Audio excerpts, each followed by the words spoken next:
Running on a beat, bitch. Running on a beat, bitch. Beat, bitch.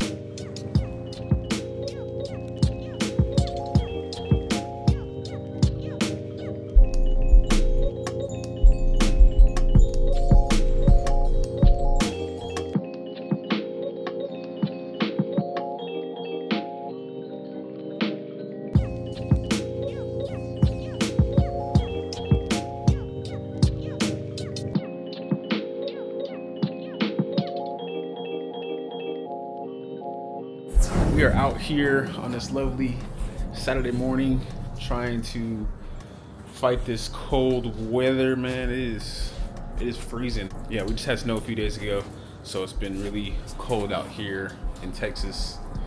I would like to kind of figure out what I can do to the car. I ordered a few parts that I feel like I need for the car, just more on the aesthetic side, trying to make the car look decent while I'm out there drifting and driving and whatever. So I will be showing you guys that right now. Just want to kind of show you guys what the current status of the car is right now. I backed it out of the unit, and now we are out here in the garage. Or backed it out, then pulled it in backwards so I can kind of work outside, just because I like to have more space when I'm working wherever I'm working at. Right now I'm focused on the front right now. I just threw the stereo back in. Ooh, it's almost slipped, so there's still a little ice right there, but I just threw the stereo back in, so now we have some sound going. I need to connect the sub. I'm debating if I want to run the sub or not. I feel like the sub is drawing too much power. I think I still have the stock alternator on the car, so I think it's just drawing too much power and possibly causing me to have wiring issues over time. But we need to pretty much focus on the front end for now, kind of get her looking decent again. I would like to throw the front bumper on, and then that's about it. Just throw the front bumper on. I'm having a lot of fitment issues with that, with this fiberglass, switching hoods. And oh yeah, I don't know if you guys even noticed the side mirrors I got going here.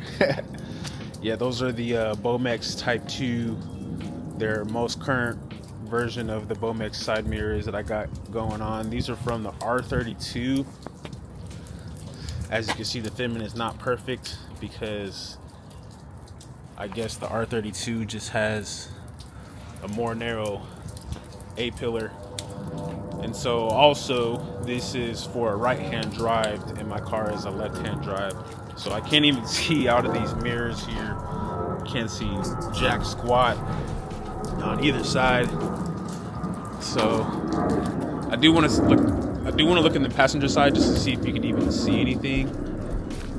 But they're a lot better than those eBay ones, GK Tech ones that I've been running. So it's more so going to be for aesthetics. I like how it looks better than a lot of the side mirrors I've been running. I kind of still miss my S13 OEM mirrors. I may still switch to that, but I'm really digging this Bomex style look here. But yeah, we're going to focus on getting some front fitment on the fenders here and trying to fit up my front end for today. And then I have a few other parts that I may get to today. I'm not sure. I'm really kind of trying to figure out what I want to do. I guess you can kind of say I'm being lazy, but it's just, man, look at this unit, this pile of crap just kind of makes me not motivated to want to do anything. So let's get straight into some of the work that I have that I'm going to start today. Got a package here from, it's not on here. English Tune here. Little thank you card. Pretty nice. I prefer to have stickers, but thank you card's cool. Anyways, I'm gonna go ahead and show you guys what I got from them. They're a local company out here in Texas. They're still on the growing side of everything. small company, but they're getting somewhere. So I got this oil dipstick latch closer. It kind of keeps it closed and sealed.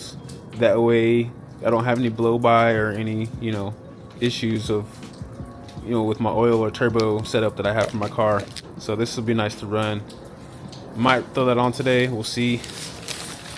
Get some more of this packaging out the way. Got some pretty clean, straight sheet metal. Sorry, just everything blowing everywhere.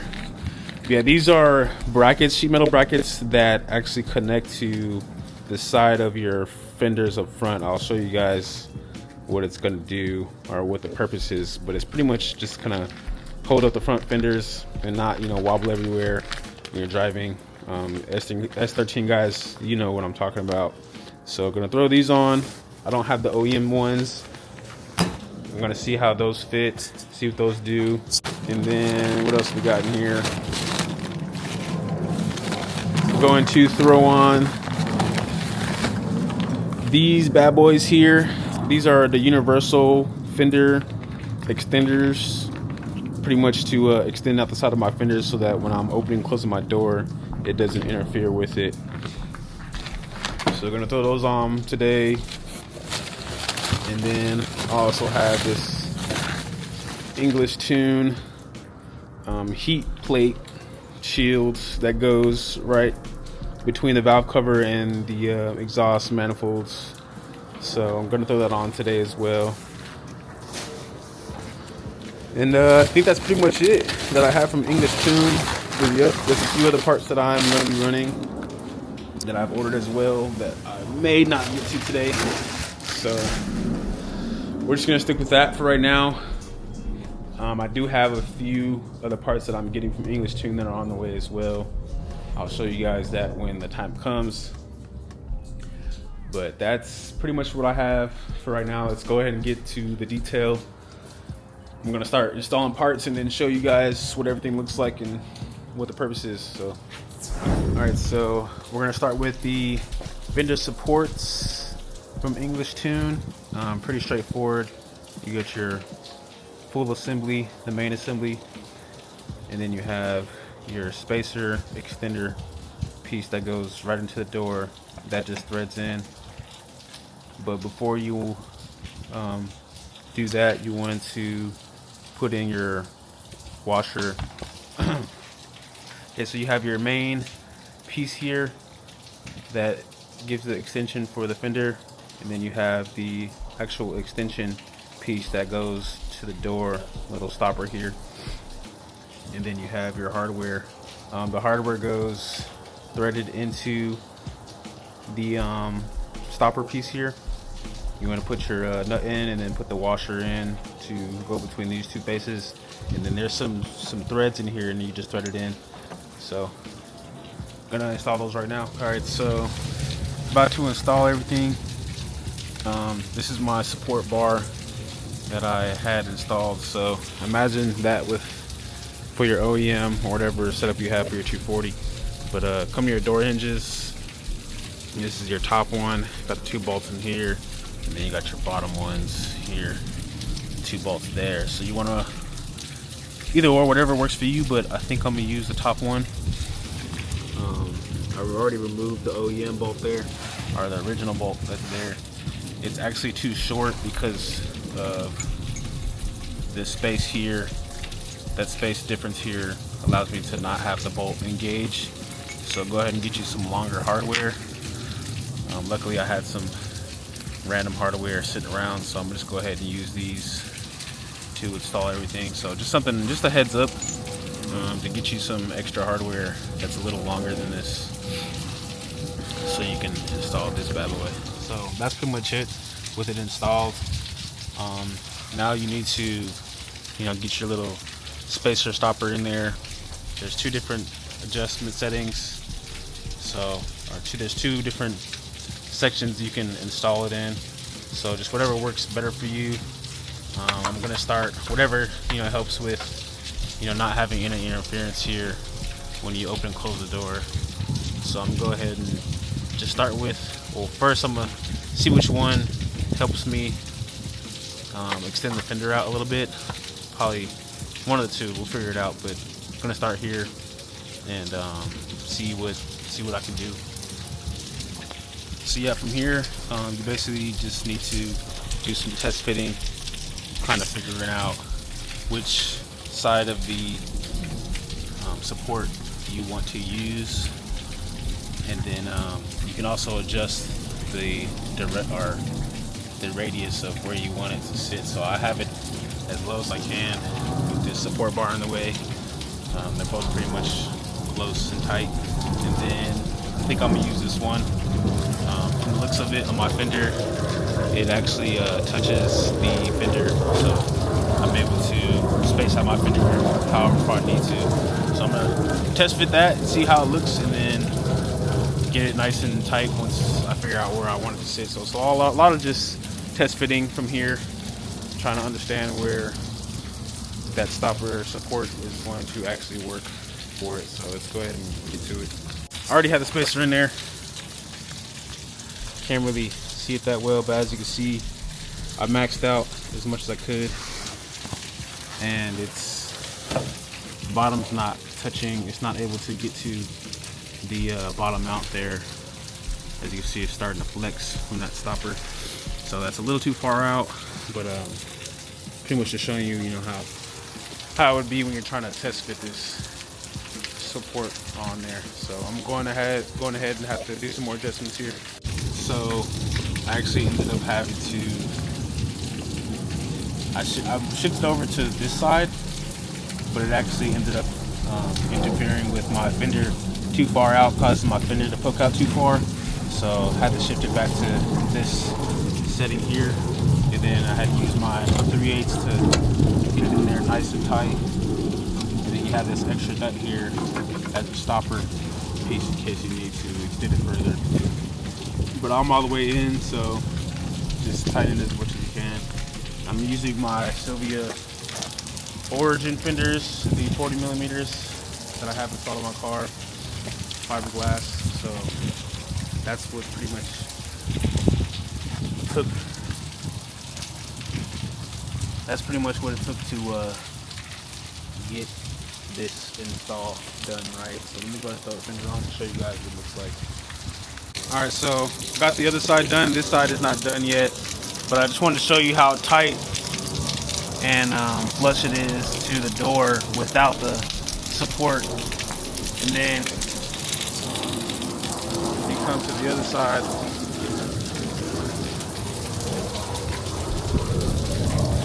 Kind of pops out a little further, but not too bad. And then I still have just a bigger gap, but that's just because my fiberglass divot. But if you have perfect fitment, you're more so gonna be focused on how far it pops out here. So now I don't have any. I should have showed you before and after, but with my passenger door, it would always interfere here, and it would, it just wouldn't open the door, and I had to kind of fish it out. But now that I have this stopper, it opens and closes, no issues at all. I can literally do this all day. So good stuff, good parts. Now I can move on to the driver's side, get that in, and then to the next part that I need to put on the car.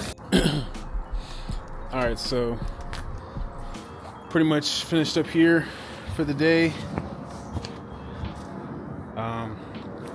I was not able to actually do the fender brackets because since I did the two front and I cut off the fuel rails, there's no mounting holes where the OEM ones used to sit. So I gotta figure out how I'm gonna get those on. But I got everything else in there. Basically, my English tune, exhaust header, heat shield there, and then my English tune dipstick holder. Got that installed. That was kind of hard to do. Not hard, but just a little tedious. Had to get all the way up in there in the tight spots, but figured it out. And then there was one more piece that I installed here. Oh yeah, my fender supports this side. Still looks a little flush. I tightened as much as I could, but I definitely have plenty of clearance there on both sides. So that's pretty much it for the front that I'm gonna do. So I'm gonna end it right there with the English tune parts. I do still have a few more coming in, so we'll probably get things figured out by then and finish up the installs for that. But that's it for today. It's a little cold, my feet are wet, it's been dripping water everywhere. It's finally drying up, but yeah, I'm just gonna end it right here, go do something else for the day since I've been here for the bulk of my day. But yeah, pretty excited to finally, have some more parts that are cleaning up, the style and look of my car and function of my vehicle. So I need to, move on from this storage unit eventually. But I'm here for now until I figure something out. I do also need to figure out these tail lights when I want to be out and about at night. My wiring's all messed up. I kind of just threw everything together when I moved here, and I never got to finish my tail lights. So I'll probably just redo those in another video, or just do it on my free time, whatever. But yeah, I mean, that's all that I have. Once I get all these small things kind of figured out, my car is gonna it's finally gonna be a car. So it's pretty exciting. I'm pretty happy that I'm actually able to do stuff and get some things done. So peace.